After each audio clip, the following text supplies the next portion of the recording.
Welcome to the Weekly InSalt. It's episode 263. It's CD, your favorite host. I wouldn't say favorite. Yeah, I know. That's right. Yeah. That's Wade, your favorite host, probably. Hey, guys. And Laura, Yeah. you are the new part of the team. I'm sorry that I've been absent. And that's okay. This is going to be Shit our happens. first. I mean, this won't be our first podcast together, but No, I've been this on the will show. be our first podcast as a team. Yes. I don't think I properly introduced you last week either. I think I just assumed just Lara, my It's good just friend's Laura. on the show again. But Yeah. yes, you are a part of the team now. I am. Welcome. And, Thank you. and Glad to Kurt, be part. Kurt, how you doing, brother? I'm good. How are you? I'm good. So we have this beautiful studio, and I feel like I've missed out on the last. I've missed on a couple episodes, and so it's good to be back here. And It's just been one, though. well, no, there's been a couple that I missed. Okay, fair. Yeah. Anyway, come see, come saw.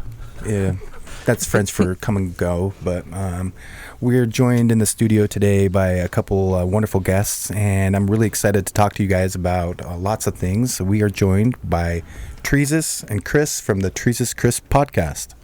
How y'all? Did I do that What's right? up? Yeah, Yep. that's Okay, great. good. Perfect. Welcome. Welcome, Yeah, welcome. Glad to be here.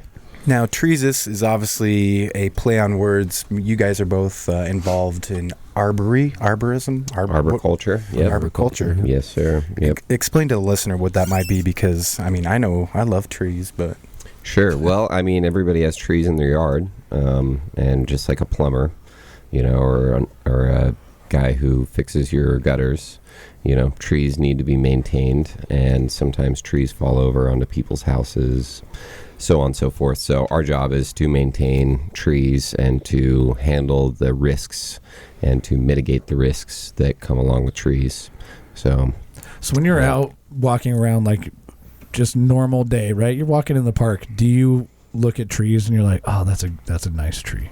Because Always. yeah, any arborist that's listening to this will know now that we cut down trees in our head as we drive. Yeah. Every single tree that we see, if it's big, if it's got some mass to it, we start cutting it down in our head. How would you do this? We start disassembling them, or just how would you prune it? Like, every arborist is looking at trees for sure. Yeah.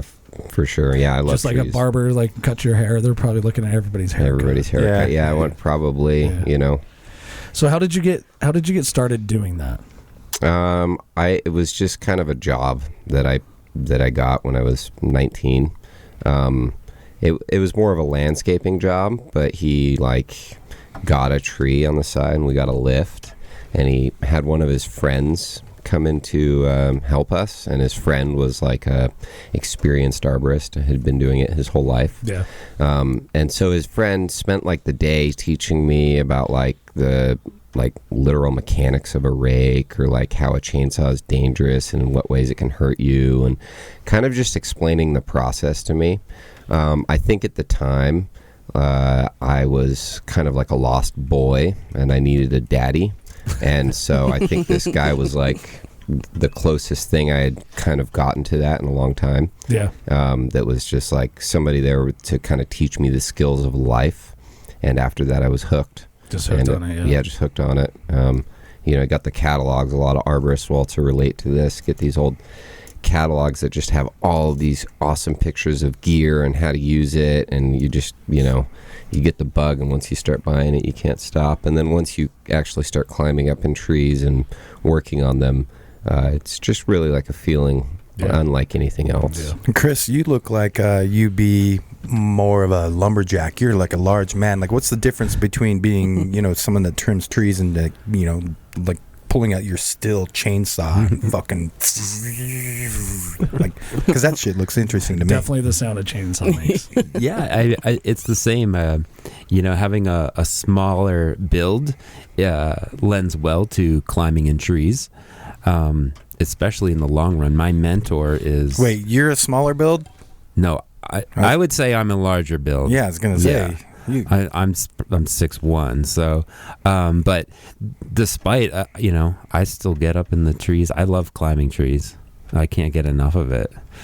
There's something about growing up. When I grew up, I was born in '84, and growing up, I didn't have a cell phone. I didn't have. If you were gone, you were just gone. So what did you do as a kid? You climbed trees. Yeah. You know, and you fell out of trees, and you It tied a string between 2 cups so you could talk. yeah, that's true. To different people in other trees, Right? When I I was did like that. 8 years old, we went on a big camping trip up Big Cottonwood Canyon. And I climbed up this dead tree, and one of the branches broke, and I scraped myself up the side. And I didn't climb a tree again until I got a job as an arborist. Really? Fuck Really? trees, yeah, you piece of shit. I was in Boy Scouts, and we'd go up to like the camp, you know, summer camp or whatever, and we would run down the hill and jump off of tree stumps. Like just jump off and do like crazy tricks. Yeah. And I scraped from like my ankle all the way up past my ass Ooh, to yeah, my back. good one. Yeah, and I didn't jump off of tree stumps. No more for a tree while. stumps for Yeah. you.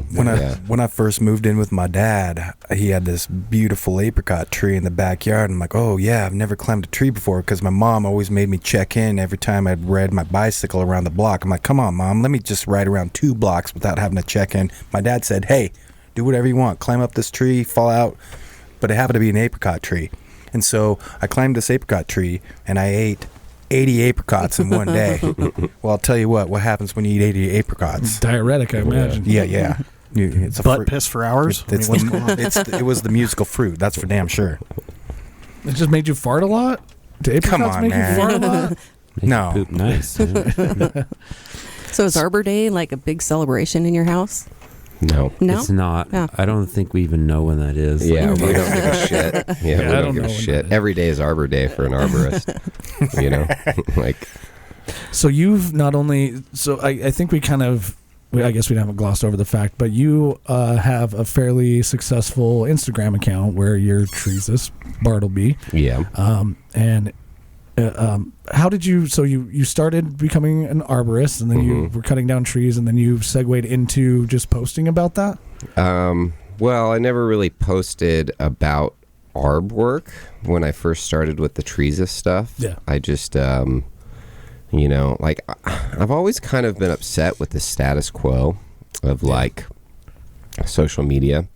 And, like, I would just see the trends, and there was, like, this big, giant trend of how-tos going at the time.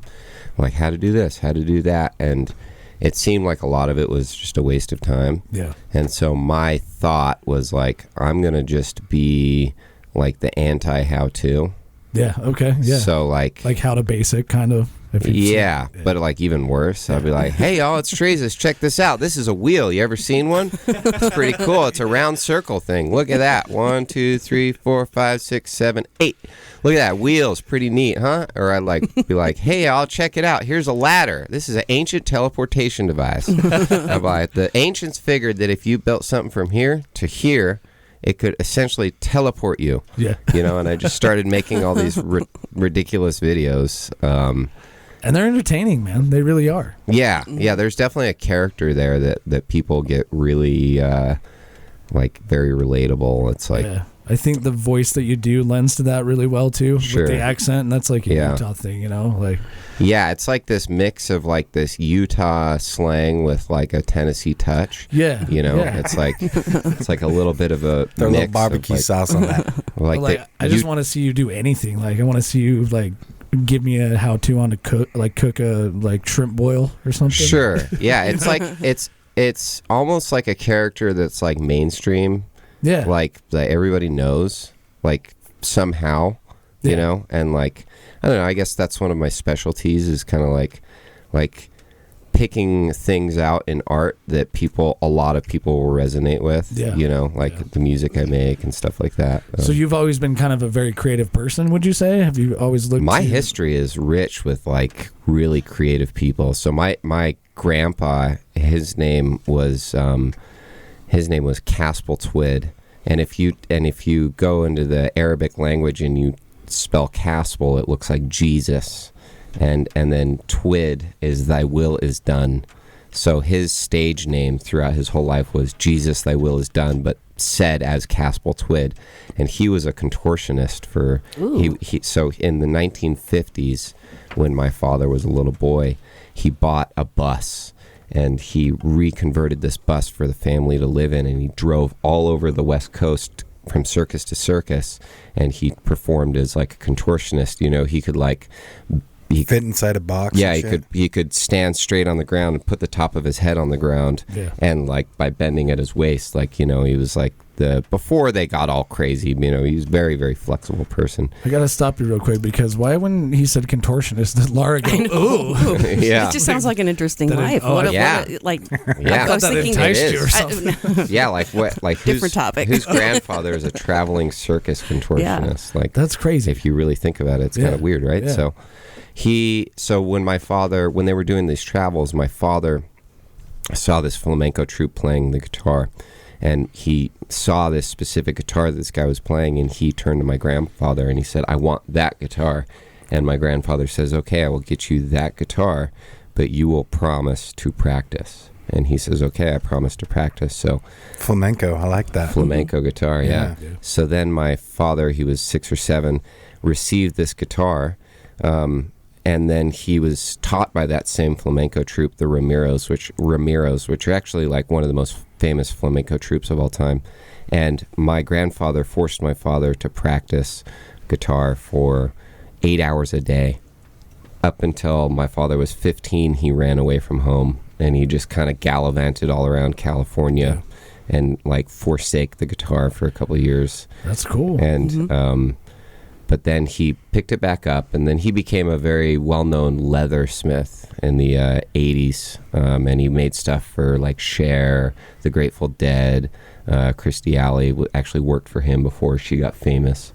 So pretty large history. And then he passed away in 94 when I was 4 years old. And so, like, I think as I get older, the more I allow myself to just kind of get in touch with who I naturally am, that art kind of naturally comes out, and all the things that, you know, I've learned all this history since making the Treesus brand, which is kind of funny, like the correlation between the Caspel Twid and Treesus. You know, Caspel is Jesus, and, you know, just like kind of that. But my grandfather's reasons for doing that were very religious. It wasn't like a tongue-in-cheek thing. He was a very, very religious person. We've got your YouTube up on the TV behind you. I know you have to kink your neck.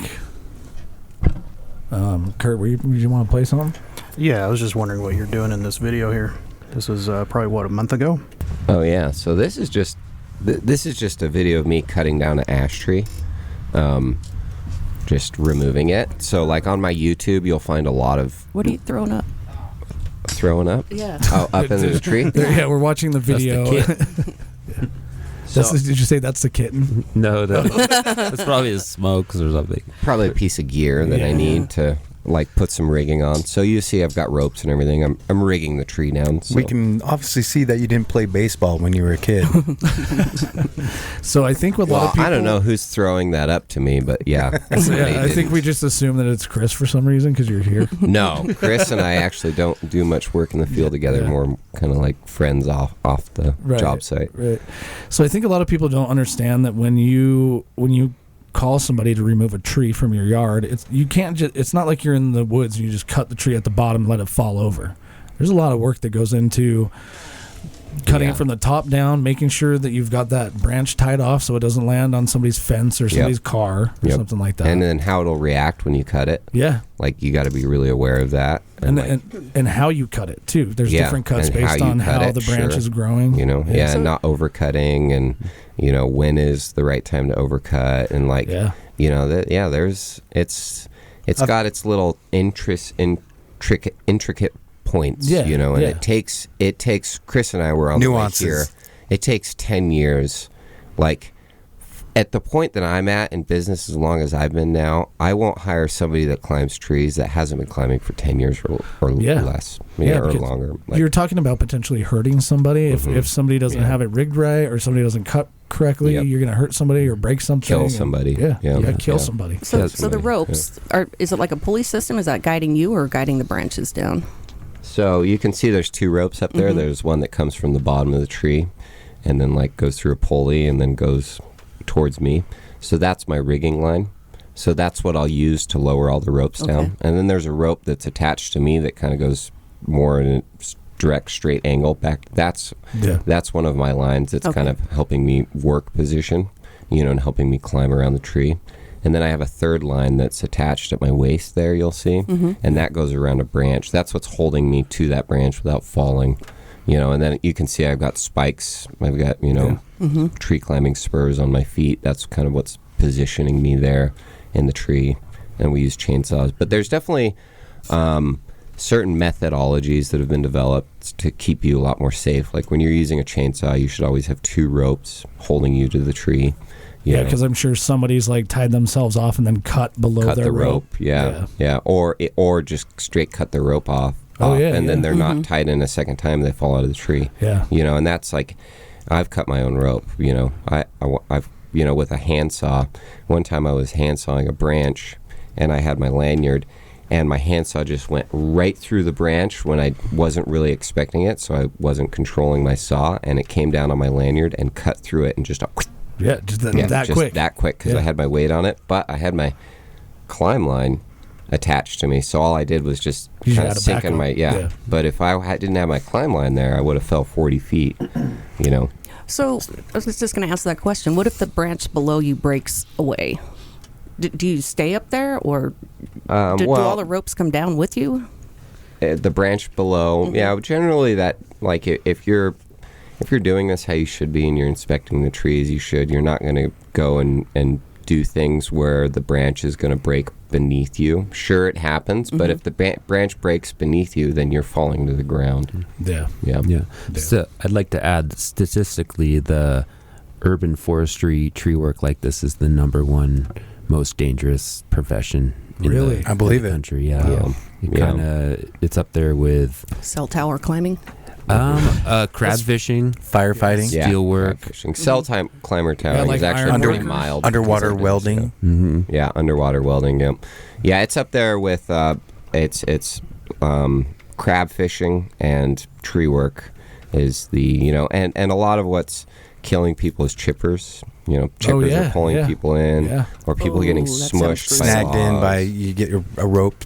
Just pull you in. Well, even just a big tree branch, once you put that thing in the wood chipper, it's not stopping for anything. It can definitely grab you. It will pull you in with it. It doesn't give a shit if you're a tree. There's safety bars and stuff like that, but those don't always work because you're being sucked in. Like, how are you going to trip a safety bar? So I just checked that profession off my list. Not interested. Yeah, it's not for everybody. So, Treesus and Chris, I have to ask you a question. Towards the beginning of the pandemic, about right around this time of the year, 3 years ago, there was a wild windstorm that came through the Salt Lake Valley, and there was a lot of trees taken down. You can really reference that to just looking at what happened in Liberty Park. Yeah, all those trees that got taken down. How did that affect your guys' business? Like, were you? I made $300,000 in a month. I bet. Oh, wow! But that was working 18 hours a day. I was up at 5 a.m. and then meeting up with a crane on site at 7 a.m. and we're going until 9 or 10 o'clock the next night, and we're doing that for a month straight.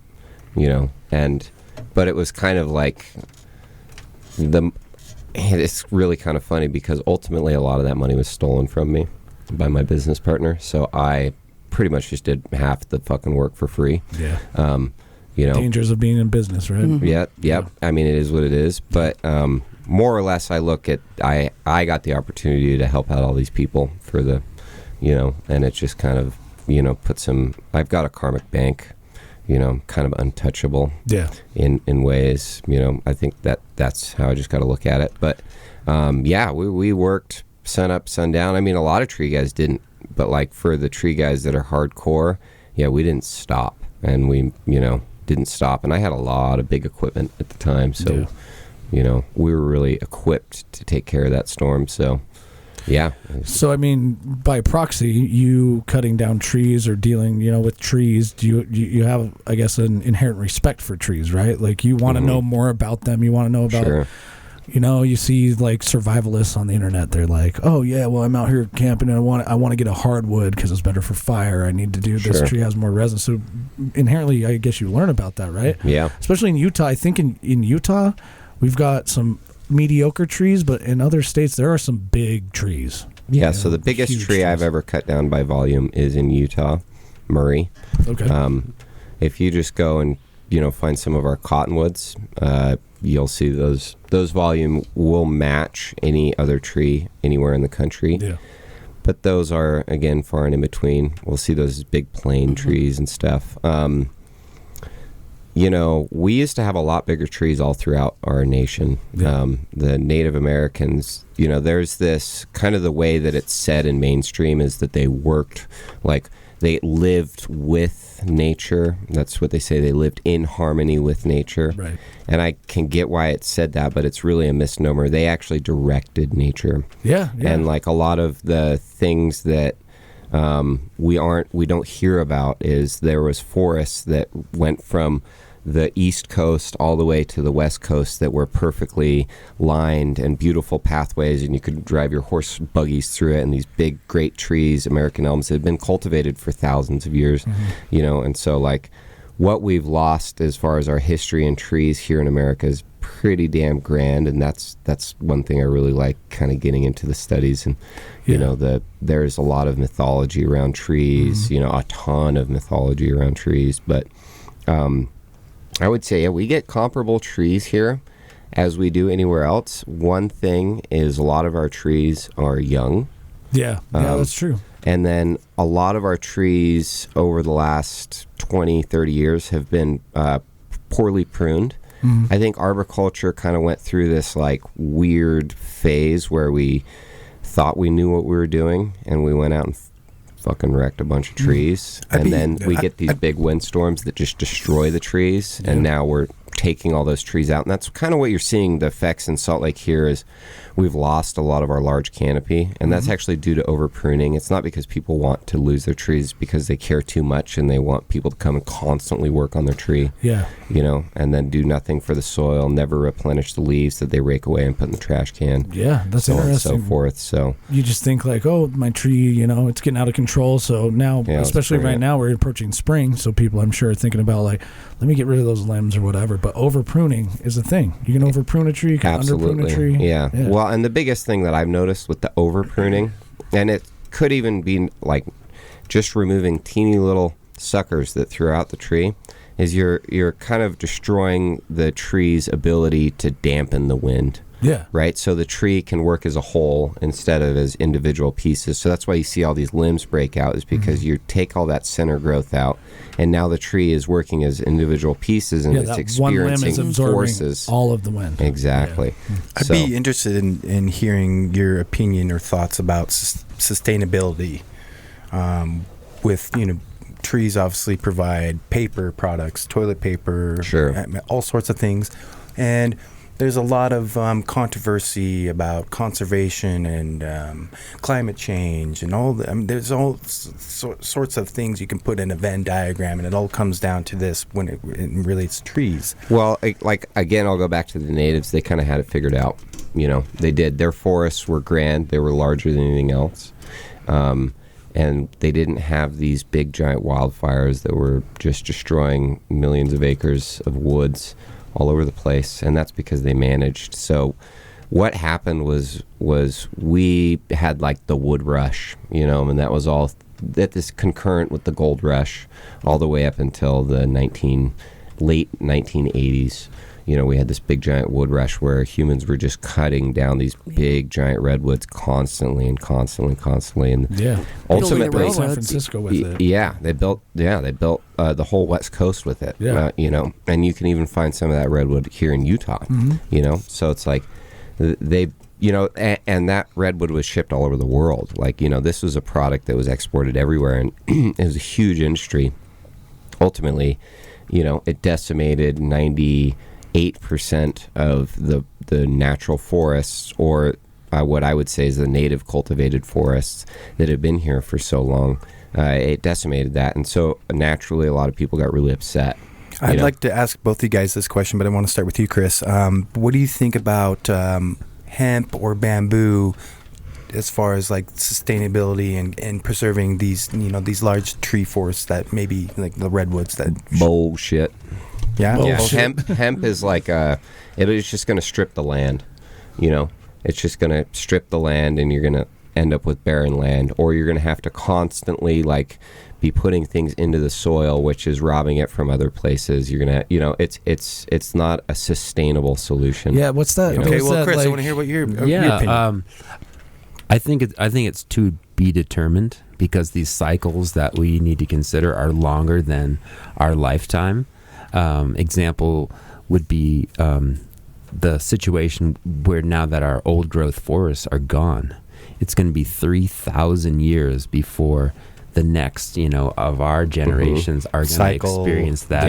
Yeah. And that's if we don't, keep using the land like we have been, if we just like let it go. Yeah. Which most likely will not happen. Ultimately, wood is not, I think that if we were to really work in accordance with the earth, we would work with, we probably wouldn't be working with living beings, like cutting down living beings, and we would be, doing what they did, which they used wood back then, of course, but like stones, like that's, and ultimately a stone is a better building product than a piece of wood. It's harder to build with, but like as a society, we've really kind of been catered towards the ease of doing things, and like coddling, and wood is part of that cycle, Yeah, and I think society kind of gets involved in things that we do. Like there's that big, I think it was going around for a while, where they're like, oh yeah, if you could just grow hemp anywhere, the reason why you can't is because the loggers wanted that banned, because you can use hemp to make paper, and they lose all their money if we couldn't cut down the trees, And I think so there's layers to it, right? There is layers to it. The other thing is like with the reason these forests are burning down is because, as I was saying earlier, then everybody got upset in the 1980s. So by the time the 1980s came around, there was a giant ban on logging, and it was made really hard to access these forests, and nobody maintained them, and so they just got filled with deadfall. Yeah, which is bad too. And then we had a big giant drought, and now they're all burning up. And a lightning these strike. Huge wildfires. Yeah, one single lightning strike. And they all burn up. So like that's really, if we were to do what's best for the planet, we would kind of go back to the native way, where we would keep our hands on the forest and we would keep Let it nature cleaned take up. its course. No, maybe? because nature takes its course and the whole thing burns to the ground. Right. Okay. As we can see.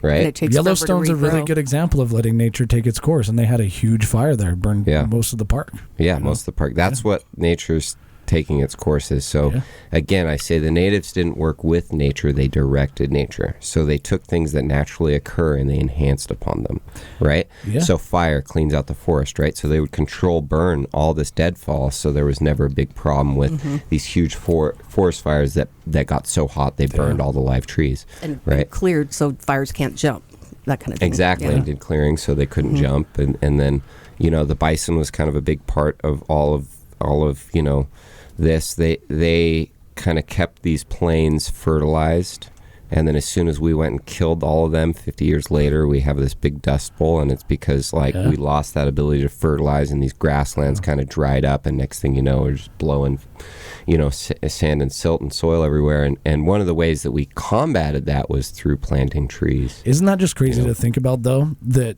humans had, like, collectively, we learned a huge lesson that, like, oh yeah, let's just cut down all the trees, we're going to make a bunch of farmland. And then one day it got to the point where there was a dust bowl storm that was so bad it decimated all the crops. People had to leave. It uprooted a ton of people, and that was just like humankind being like, And that was because we killed all the buffalo. yeah, Isn't that crazy? it's just like, I guess, But the that's- butterfly effect, but in a way, Well, yeah, I mean, we all but- make, that's a big mistake for humanity to make. It's a lesson we all learned, but there was people who already knew. Yeah. Like, they're and probably they had like, lived here, and they had cultivated this land for thousands of years. Like this, the way that this land was, and the bountifulness and the plentiness that happened from, in my personal opinion, from the natives cultivating this land for so many thousands of years, and like directing nature, forcing it to do, Taking care of it. being the will. And that's our purpose here as humans, is is to, like, you see an animal that's got its head stuck in a thing, your job is to pull its head out of the thing. Like, that's our basic purpose here as humans, is to get with nature and direct it and be its guide, be its savior. It's somewhere we kind of lost that, though, because human like society and modern culture became, oh, you live in a big city, so the wilderness areas, they don't matter, And I think Native Americans were like, this is how we live. We're living with the land, and that provides for us. And now it's like, we can just go buy some Tyson chicken nuggets if we're hungry. Sure. Yeah, this is where you start getting into the conspiracy land. Yeah. Right? But after World War II was like really that big shift where people, if you really think about it, like after World War II was the big shift where people stopped, making their own food. Yeah, we're starting to process, and we had industrialization. We started putting our food I want to, sorry to interrupt, but I want to pick you guys' brains on some conspiracy stuff. Sure. Now that you bring it up, but just so you know, I think the six of us should take a real quick short break, and to the listener, you're just going to hear a very short moment of pause.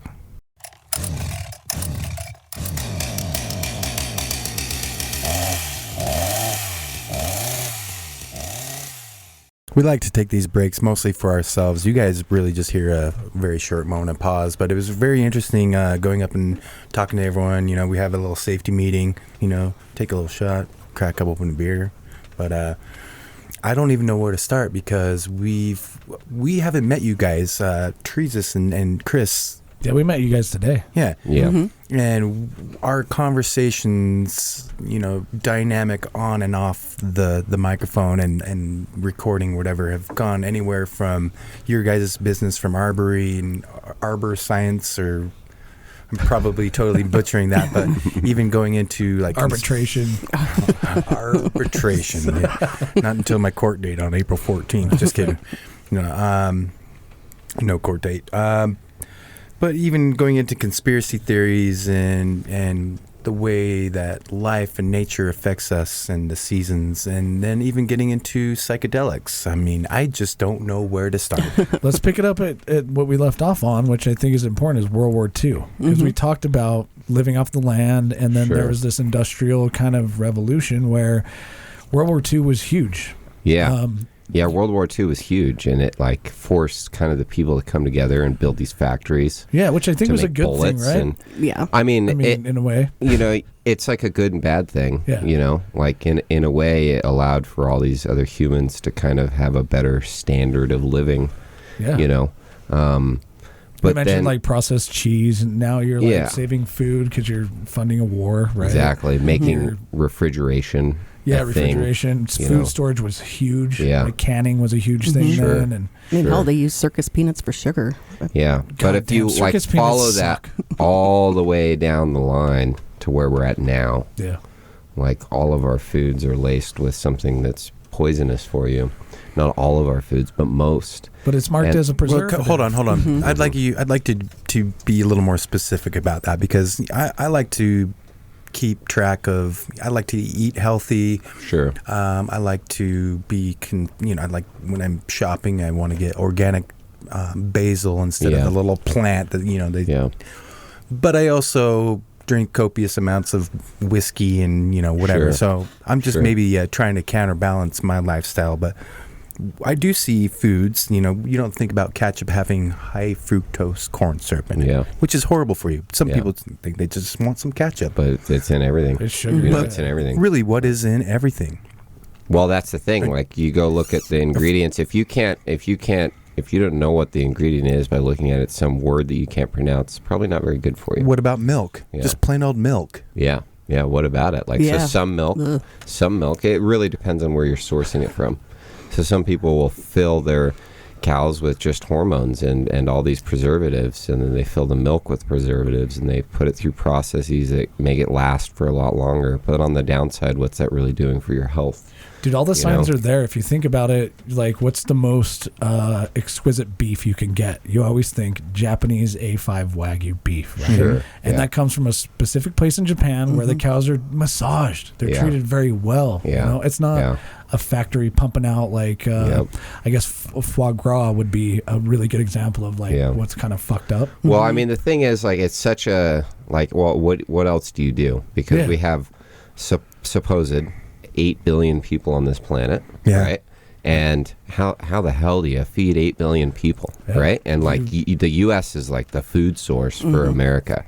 But when I'm talking poison, and this is really something that you can see more directed towards the youth, but we're talking like Cheez-Its and chips and Doritos and highly processed food and candy and soda pop and McDonald's and KFC and Chick-fil-A and any of these places that are just like giving you a real quick product that's filled with preservatives and filled with these chemicals that allow this mass production to be done. Treat these animals poorly, so like that's the thing, like that's where what World War II has ultimately led to in the post industrial modernization. Believe it or not, this is all adopted from Germany.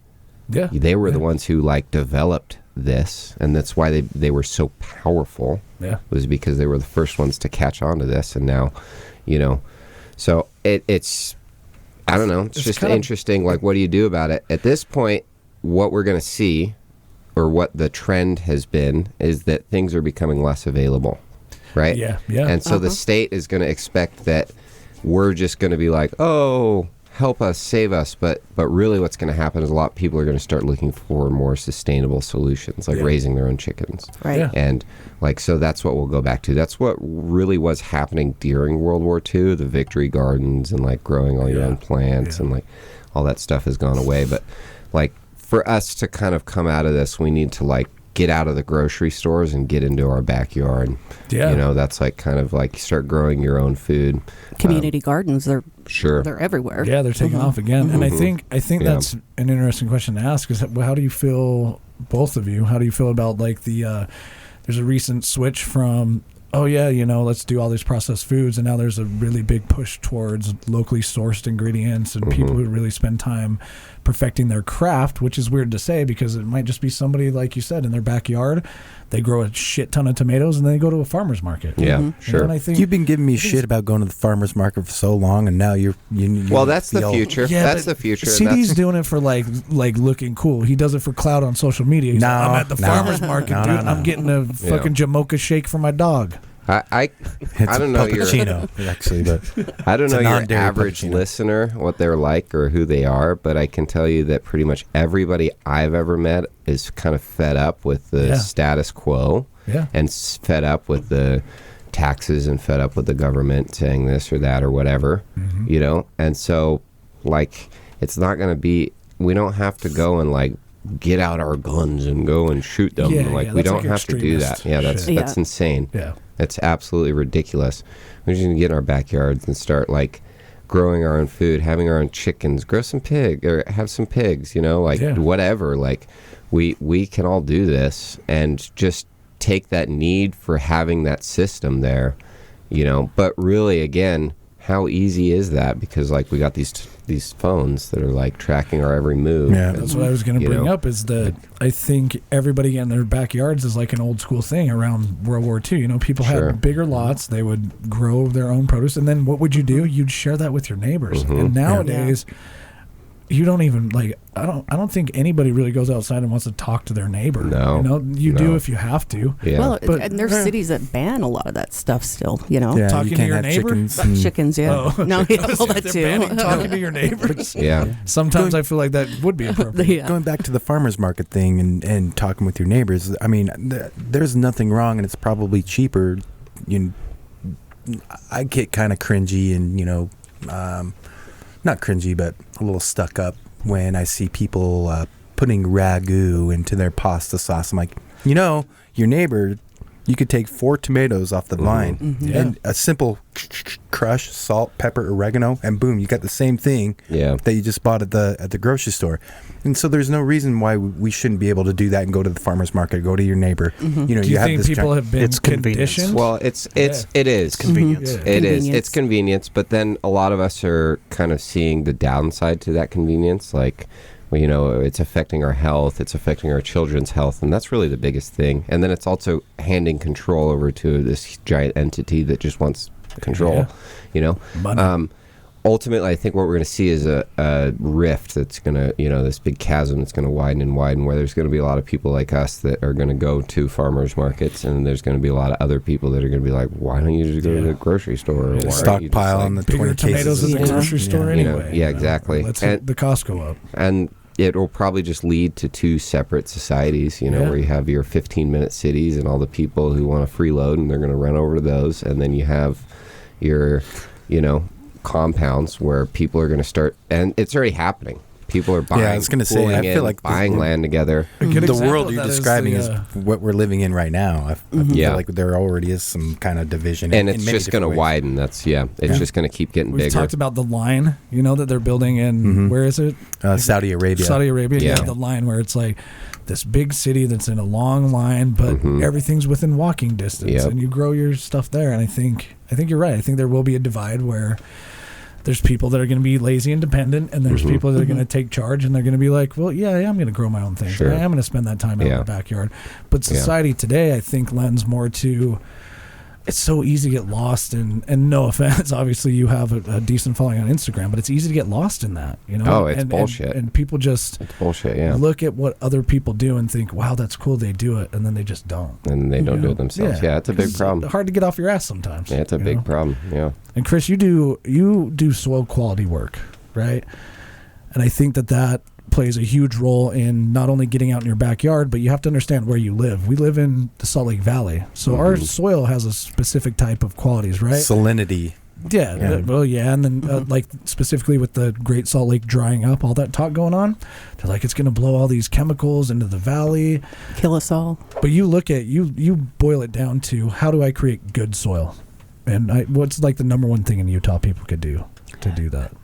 Recycle your food waste. So compost. Composting is basically it. You can keep chickens; they'll do it for you because they're always turning the material. That's one of the things that's kind of required of composting, is to make sure there's oxygen present, like mixed in that material, so that it breaks down into a usable form. Side note on the chickens: they gave away like 1,000 chickens in Norway or some shit. And I don't know exactly where, but like it ended up reducing the amount of food waste that was going to the landfill. Yeah. And like reducing that whole carbon footprint of all these trucks, moving it by like thousands and thousands the chickens and thousands will of eat pounds. the food waste. Yeah, they'll eat all your food waste. Yeah. So I've thought about composting too. Do I need like a special equipment to do that, or can I just make a pile in my backyard? Yeah, you can just make a pile in your backyard. I'd cover it with a tarp, and then like every once in a while. It requires heat, right? Heat and water. Yeah, and it will generate its own heat, right? Once you start it will generate its own heat. Yep. So how do you suggest that people get started with that? Like, man, keeping it in a bin is probably a good way to do it. With those Costco bins, big. I tried to do it with a water barrel. A barrel. It didn't work very well for me. Did it end up being like stanky? Yeah. No, it just was a pain in the ass. Yeah, it's probably and then having to get it out of the barrel was a bitch. Yeah. And you have to churn it, right? Turn it around. You have to. So you can either use worms or you can turn it. So like having a place to turn that pile. So it could be a pile. Yeah, just absolutely on the ground. When you're cutting an onion, you just throw like the roots of the onion and all your food waste when you cook dinner out in the pile. Yep. You get it. Just anything you shouldn't throw in. Not really. Like you want to be mindful about putting like meat products. Dairy products can go in just fine. What about some extra pasta noodles? Yep, pasta noodles, fine too. Eggs. The way I've been cooking a lot of that was like, dude. I've been cooking a lot of pasta, and I have a bag that I keep all my waste. When I'm making my onion, my shallots, my garlic, and all that. Those flakes and all that bullshit that you don't want to eat goes into the bag. But sometimes there's like some dry ass noodles that got a little too al dente, and they just go into the bag. So I can put that out in the compost pit. Right. What about eggshells and coffee grinds? Oh, absolutely. Yeah. Those are like the best part of the best compost. One of the components. But yeah, I find it exciting. I do it in these Costco bins where I have introduced worms to eat the food waste. Yeah. And that would make sense. And I think obviously, if you're going to do like a composting situation in your backyard, you're probably going to be one of those people that's going to also have a garden. Because that's worm shit is like the gold. Yeah. Yeah, black gold. Yes. Yep. And so we'll take that worm shit and add it to like create a solution, and then spray that solution onto the plants as a topical application. Okay, yeah, because so is that generally like plants absorb nutrients a lot through their leaves, right? That's how weed killers work. It's like spray it on the leaves and they'll absorb it and they die. Yeah, but it can also get nutrients from that. Yeah. Yeah. It gets. We don't quite understand how it works. Yeah. We understand how it works through the roots and the soil, but in terms of absorbing the benefits of beneficial bacteria and fungus, because that's really what's going on in the worm shit. Yeah, it is. And it's the ability of that beneficial bacteria and fungus to release, required nutrients either from organic complex being in the soil or decompose organic matter, or in a crystalline format, which would be like minerals binding together. Yeah, trees, you talked about that when we were talking about pruning the trees. A lot of people just think, a tree's growing, so you maintain the branches and the health of the tree up above the ground. But there's a lot involved with below the ground.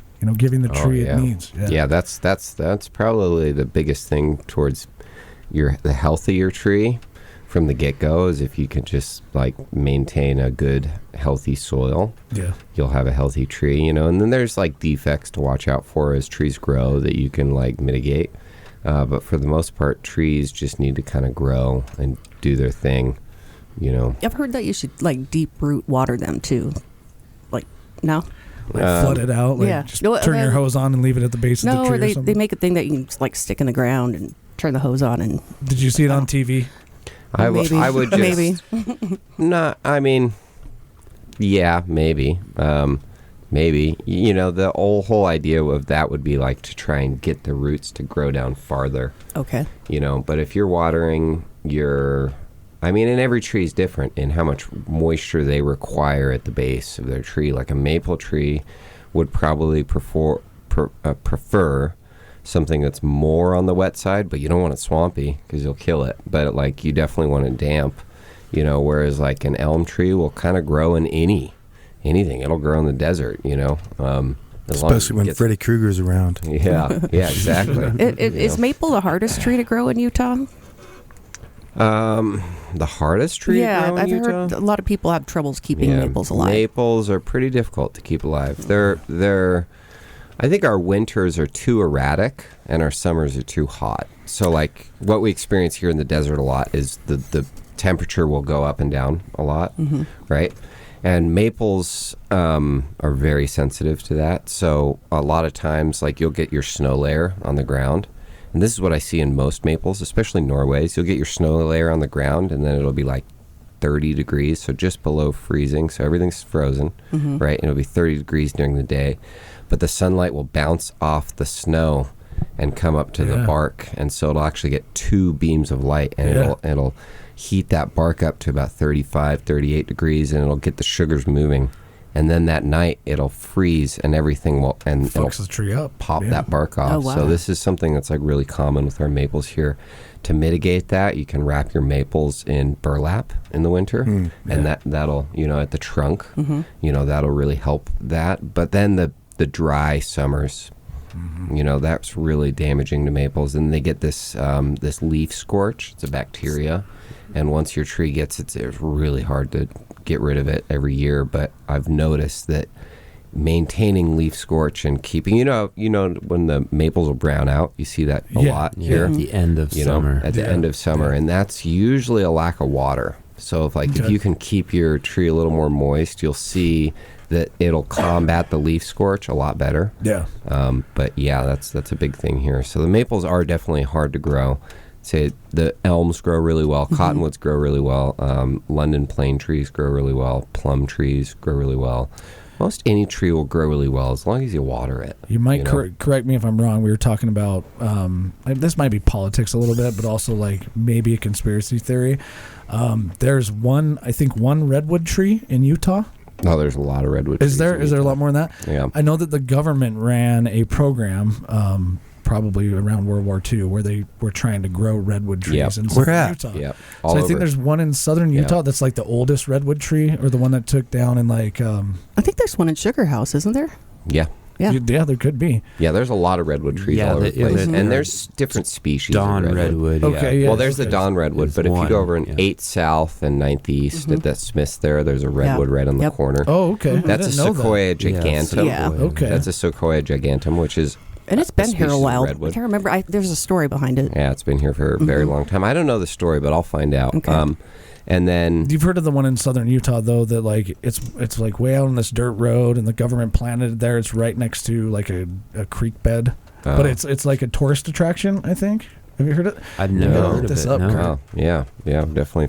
That sounds interesting. I've got an interesting tree that kind of relates to you in a different weird kind of proxy way, but somewhere downtown. I can't really remember the specific coordinates. Maybe like 4th South, 5th East, but there's a tree that has like a shape of a Virgin Mary. Oh yeah, I remember when that happened. Yeah, so that's at the Toffer Park.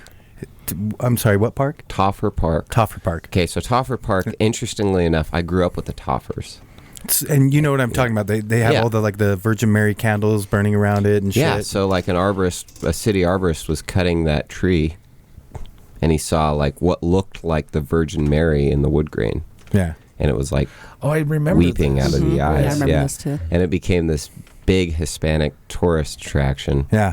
Where they would like come pray to the Virgin Mary. At least it wasn't like the leprechaun thing. You remember that? I know the guy who made that cut. Oh, do you? Who was it? Yeah. You don't have to mention their name if you don't want. And he was the Virgin Mary cut. A wild arborist. Really? The Virgin Mary cut. Yeah. So that was deliberate. Yep. Okay. Well, cutting the tree was deliberate, but what was underneath it? Yeah. Some did he think it looked like Virgin Mary? Is he the one who spotted it? I don't think so. No. No, he was just like, fuck this tree. Just cutting the tree Moving on. Yeah. One thing that I find interesting too is the development of urban society, and then also the involvement with trees. In Utah specifically, we have the inversion, right? Mm-hmm. And a lot of people are like, well, what we need is just more trees, right? Trees absorb all of that bullshit and convert it back into oxygen, do what they do. Yes. But unfortunately, it just doesn't work because they don't have leaves in the winter. You're right. And that's when this inversion happens, and the leaves are a primary factor to pulling that which is carbon why out of pine the air. trees might be a good argument for maybe that, right? I thought maybe like there's got to be some sort of plant, but then I was like, okay, this is a stupid idea. Obviously, we would plant at the rim of the yeah, it would just eat it all. But I think we've all thought about that. Yeah, and I think that probably just turned into an invasive nightmare. I think just the got to city get rid of the oil foundries, which is also a result of World War II. Yeah. Straight up, all that post-industrial. I've got a question. Yeah, I live on top of it. But wait, I think the development of like cities and the urban landscape doesn't really allow for trees that well, because across the street from the studio right here is 13th East, and then they have this sidewalk, all this concrete, and they planted maple trees and like every 20 feet or something. And they're all dying. There's branches fall off all the time. They're never doing that healthy. I don't think, and the city does employ arborists to. Yeah, it really depends on what township you're in. Yeah. Some towns like downtown Salt Lake is very serious about the trees. They've got some amazing trees that were planted by Brigham Young and Co. Like big sycamores and cottonwoods all over. But then you'll come out here and it's more of just about like industrialization and neighborhoods, making it look nice. Yeah, exactly. For the summertime or whatever. Yeah, exactly. And if you look at Google Maps, the interesting thing is that they only show you pictures of summertime. Mm-hmm. In any place. Yeah, Sorry, I didn't mean to interrupt, but go ahead. Yeah. No, you're fine. That's an interesting point. I was actually going to ask you guys how you think how much mycology involves in the arborists and the tree industry and agriculture. Well, there's a lot of people that get involved with that, but as far as cutting trees, most of it's just a bunch of yahoos with a chainsaw cutting trees. Well, no, but I'm specifically with like mycology. So to the listener, that's mushrooms, and they often get ingrained with the root system of the trees, and you can say like the pano, which is the largest tree. It's the largest living organism in the world, which is in Fish Lake National Forest. And it's just a bunch of trees that are all connected together, but also with, just for example, let's say a caterpillar species that was very prevalent in this particular area. They are eating the leaves of this tree system, and they communicate through their roots and through the mushrooms in the ground that there is this species of caterpillars that will eventually get down the trail. And so what will happen is that they will change the taste of their leaves and their roots so that it's bitter, that the caterpillar or the bugs won't want to eat it. Yeah, that's incredible. Fascinating. Yeah. I thought there was a question in there somewhere, but he was just like dropping some facts. No, I guess I was just trying to ask you guys if you knew anything or had any thoughts about with the way that the mushrooms and the trees and the soil and the grasses and all the plants communicate with each other, because they are all living beings. Sure, and you can communicate with them too. Like, it's not just them communicating with each other. You're part of that cycle. Wasn't there like a study that was done where if you play happy music around a plant, like the plant ended up doing better? And if you play sad music, it'll die. Yeah, straight up. Yeah. Bird sounds. Yeah. Is it bird sounds would do that? Speaking of that, I have this extra piano, and I was going to build like a little piano porch in my garden this year so I could play piano for the plants, to see if it like made a difference in the garden. Maybe I'm fucking crazy, and I might be, but I only have 2 plants. I have a Venus flytrap and a bamboo plant. But like sometimes when my bamboo's not doing so good, I try to hype it up. Is that weird? Like, you're just like, yeah, man, I'm you like, got come this. on, man. I'm giving you water right now. You need fertilizer or some shit. You got this. You're probably do you think right. it helps? 100%. I think you should document that. The piano thing? Yeah, the whole start and finish of it. See what it does. Yeah. Because like when you play piano in a field of cows or something, have you seen those videos on the internet? Yeah. You start and all the cows like surround you and they're like, "What the fuck?" Well, then my other thought was it's called culning. It's an actual science behind it. It's called culning. I didn't know that. That's cool. It's a ancient Scandinavian practice. They do it with their throats and singing, and they do it with pianos, but I'm sure it's more elegant than that. yeah, I know. I have a frog in my throat right now, but yeah, it's called culning, and that is a real legit thing. I think animals and living organisms do respond to. I think so. Like I was going to put a speaker in my greenhouse and pick some really good music just to play on loop. Yeah, like once when the season gets going, another couple weeks. I wonder if it does. I think it'd just be fun to do anyway. It would just be fun to do anyway. My dad left an album of his music. Yeah. So I'm just going to play that on loop. Yeah, it's really fucking cool music. But that kind of gets into like the level of energy, right? Sure. Like, I think everything that's alive gives off like a little bit of energy. Vibrations, maybe? What do you think about water being alive or having energy? Because there's places here in Salt Lake and probably everywhere, but, Salt Lake's not too much of a progressive town as much as, Seattle or LA or Portland or whatever, Chicago, New York. But Chicago's very active. There's places that you can go to here in Salt Lake where you can get pH balanced water, which is, there's health benefits. I have a problem with that, honestly. But so do I. but yeah, sure, whatever. But this water also, they put in a tank that they'll play 24 hours a day, even after all the employees have left, and there's no more water to buy. Let's make sure we don't get into Ghostbusters. The Water Wellness Center?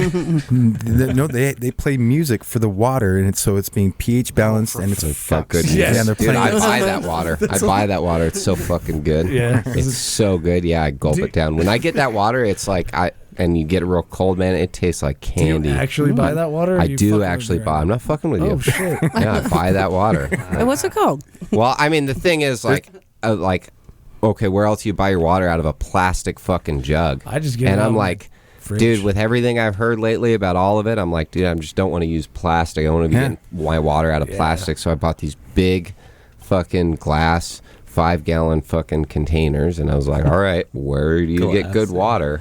And it's this place that does all that, and the water's delicious. How much is the water, though? It's like fucking cheap, dude. What about capturing rainwater? It's like $1 a gallon. That's not bad. That's like, cheaper than Smith's, bro. It's cheaper than going to your gas. fucking place and getting all this plastic waste. Or like just. I mean, my getting it out glass of bottles were expensive as fuck. Oh yeah. But that's- it was worth it. But with each one, they gave me like fucking a bunch of free water. Okay, yeah. You got I bought like 3 of them, and I've refilled them like 4 or 5 times, and I still haven't paid for water there.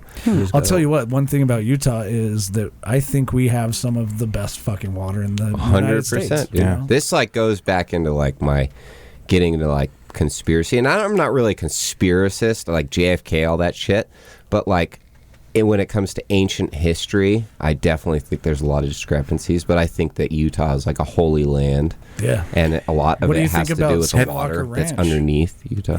Skinwalker Ranch. I think there's something underneath it. I think that's not being hidden, and that's like a technological scarecrow. That all the things that are happening there. Right. That's not necessarily conspiracy. That's more like supernatural. Yeah, I but just wanted to see. when you brought up like ancient civilizations, are you familiar with Graham Hancock? And he just recently. Yeah, I think he's fucking.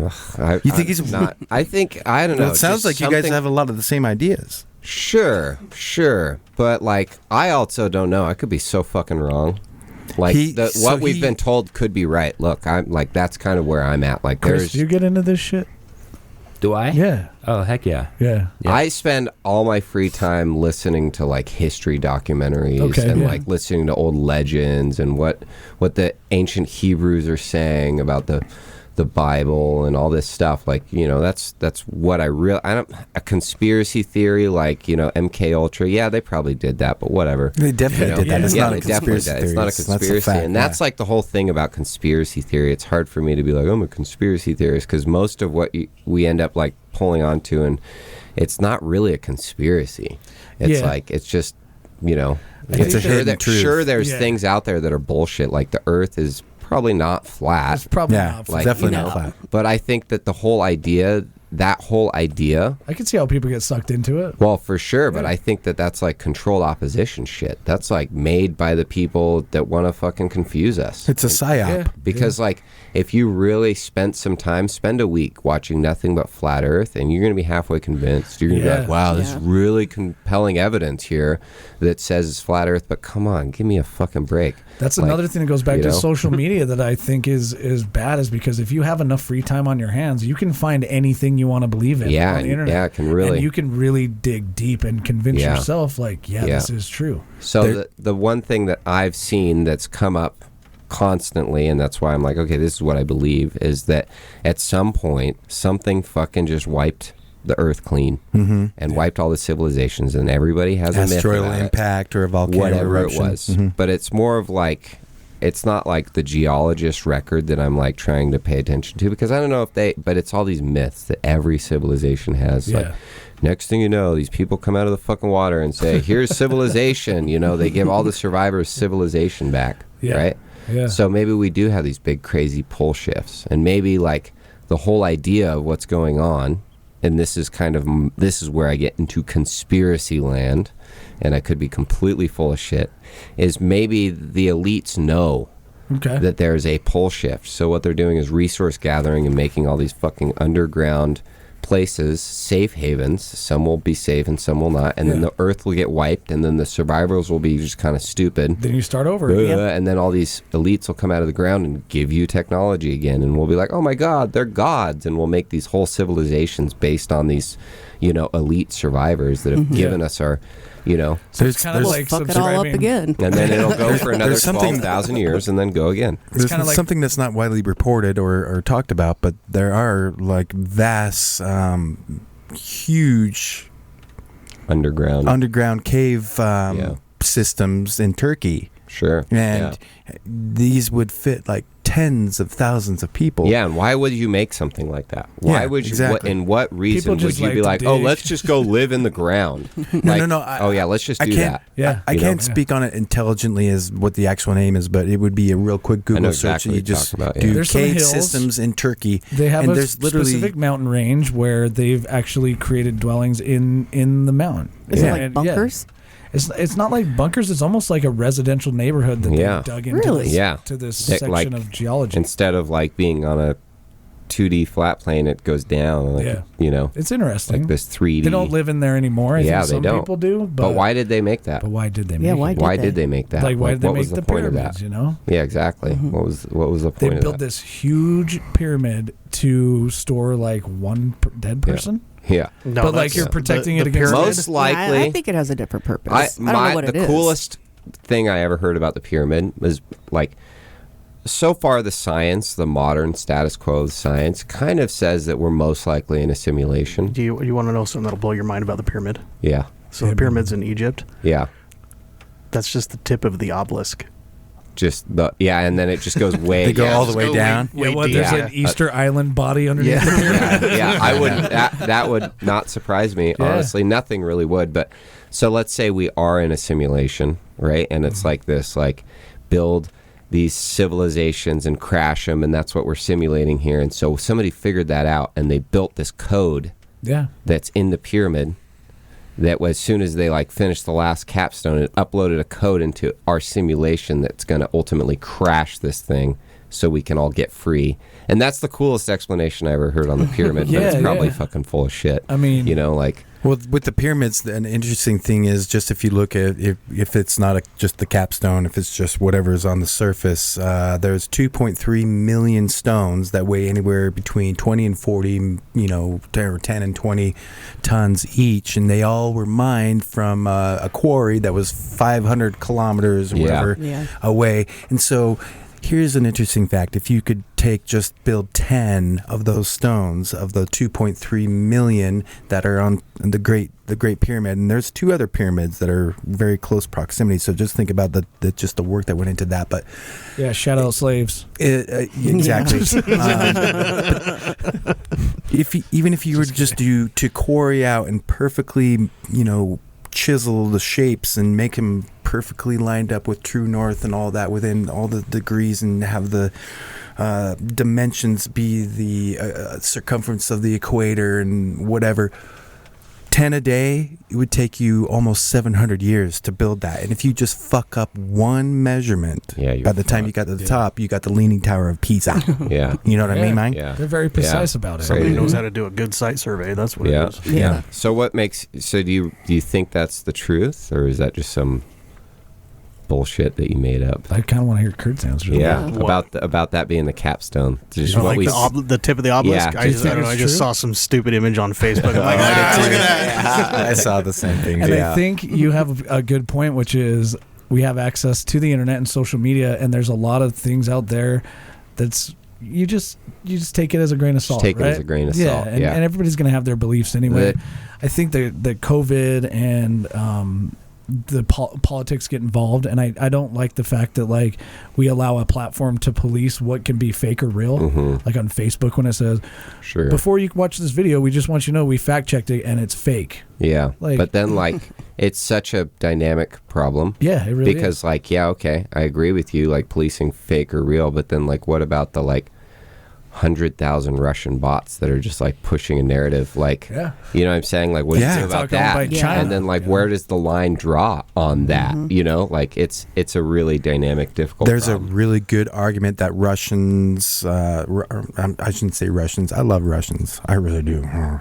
Dude, you should watch their most recent But- like newscasts. Russians don't like Americans. Yeah, that's true. No, they Unless think we're a you're, bunch you know, of fucking foolish Unless idiots. you're my and they're mail order getting ready to bride, go to and then war you'll with love us. me. But Like that's what their news is portraying, and I'm not saying that about the people, No, yeah, but like yeah. that's like They're consuming that they're- media that yeah, they're just like the same media that we are. Like, oh, Putin is an evil fucking Propaganda. Yeah. Propaganda. Yeah, Yeah. exactly. Brainwashing. what I was trying to steer my conversation before I made a really bad joke was that I feel like that Russia, China, Macedonia, Iran, there are these troll farms that do go onto social media, which there's no argument, and I am definitely one of the people that Americans and people in general, ages 8 to 80, are addicted to their phones and social media and scrolling and Instagram and TikTok Yeah. and Snapchat and Facebook and MySpace and whatever and Twitter. And there's so many influences that are coming from abroad that are influencing everyone's thoughts. Like Yeah. I hate certain things because this algorithm is falling in, and now all of a sudden I like midgets. Like what?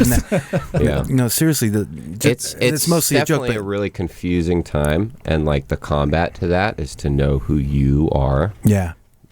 That's the one combat to that, is to like really have a good sense of self, so you can't be swayed by all this fucking bullshit. The one thing we all have in common is that like you can hear shit and say, I don't believe that. Yeah. Or you can hear shit and buy into it and then spend 3 weeks on the internet looking up if the earth is flat or not. Yeah. And then ultimately deciding, no, it's not, because all of our science is based on a round globe, and everything we have in this society is based on a round globe, and we wouldn't really have it if the earth was flat. Like it wouldn't work the same. No. So like, it is what it is. But then again, like if we are in a simulation, and you do kind of create the simulation from your own view, maybe it is flat for some people. Maybe. And then maybe it is round for others, and like there is no way to disprove that or prove that. And that's really like the thing with base reality anyways. You can't really prove fucking anything.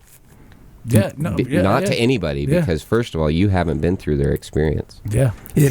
If you thinking that the world is flat, or that Jesus is your almighty Christ and Savior, or if this person is the best president or this person's the best president, if it is putting food on your table and you have quality relationships with your friends and your family and you have good moral values, go for it. Sure. You can fucking fly across the flat earth all goddamn day. Yeah. I don't give a I'm shit. with you there. Yeah. But the problem is what's happening right now is it's causing a lot of division with people that are very argumentative like me, and I wouldn't say argumentative, it's just very strong-willed and strong-opinioned. Sure. And I when someone wants to challenge me, and then I'm like, we're just starting to wind you up right now. So the show's over. let me show you the earth is not flat. So all that I care about is, I think we are all entitled to our same opinions, and we just need to be more kind and Sure. loving towards each other. Sure. Well, So if I wanted to get my simulated tree cut down, or I wanted you to test my soil, how would we get in touch with you guys? well, you can look me up on insanetrees.com. Okay. Yeah, and then for the soil stuff, organicchoicetreeandlawn.com. Okay. I think I am going to have you spray my lawn. Yeah, if you you want, should do that. Yeah, you should do that. I do. Yeah, Okay. yeah, the worm, Especially shit your stuff is backyard. good. Yeah, the Yeah. backyard is rough. It's in the sun all day. I think that the previous owners just laid sod there, and we're like, it'll be fine. It's not. I almost hate to admit that I put artificial turf in my backyard. Yeah, that's the wrong fucking I know, podcast I to know. admit that. They laid Yeah. sod and sold it to you. That's what happened. Well, I mean, part of being a homeowner, I guess. Mhm. But thank you guys so much. Yeah, thanks being for here. having us. It's Yeah. been a lot of fun. I think Thanks. that Chris is like, I don't know if I'd come back. No, I would be happy to come back. Yeah, thank you so much. See you again. Yeah. Anything else you guys want to plug? Instagram. Instagram. Yeah, I handles, mean, no, not really. Okay, good. Yeah, I don't That's give fine. a shit about that stuff. I mean, I do, but I Your don't. podcast, maybe? Yeah. You Treesus Bartleby show. Chris is usually on with me. I've got like 15 episodes where we just... It can get pretty racy. It can get, not like racist, but like, it can get off the cuff. And Racy is an adjective that some people aren't familiar with. Yes, exactly. So, yeah, it can get kind of off the cuff and pretty out there. But, like, my opinion, is to really just talk about anything, kind of take it as far as... I try to be offensive on purpose. Yeah. Just because it's fun. Yeah. Well, you're in good company. Yeah, there you go. This has been the Weekly InSalt. Thank you guys so much. Hell That was yeah, fun. that was a good time. I know, I have to explain, this is a little bit racy. What do you mean you got racy? You don't have to race. It's your fucking show. You don't have to do it. Well, no, I just use that. I use that term quite often. Yeah. I mean, that's a great term. I get a little racy. Yeah. Like CD's been brainwashed by like the Oscars or something. farted in the studio. I want to make sure that nobody thinks that racy means racist. It's sad that we have to fucking explain ourselves. We don't have to. It's your show. It's your show, motherfucker. Are these your smokes in here? Just close it one right back in. Oh, cool.